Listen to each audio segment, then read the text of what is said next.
Coronek. Je suis aussi associé gérant du cabinet Investors Advice Office, en sigle INADOF SRL,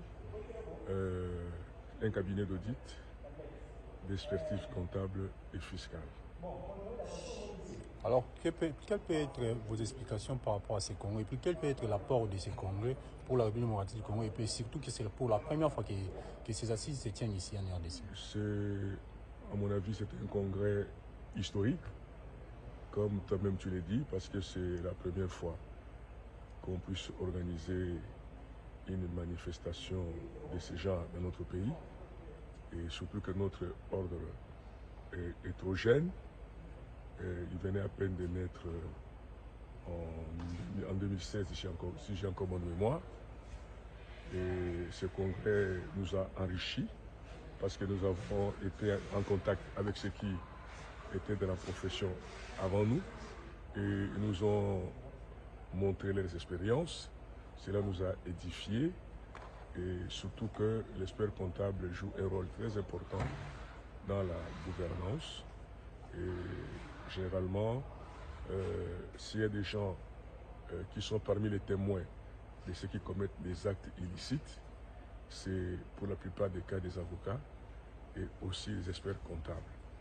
Alors, si nous sommes sensibilisés par rapport à l'éthique, par rapport aux lois en rapport avec la lutte contre la corruption et la fraude, et surtout que c'est nous qui établissons les états financiers, et généralement ceux qui font ces actes, ils veulent chercher une couverture pour avoir des libellés et cacher leurs forfaits. Mais maintenant, nous avons été conscientisés de notre rôle dans la transparence des finances publiques et surtout dans la gouvernance pour soutenir notre cher pays. Merci. Vous avez un mot de la fin?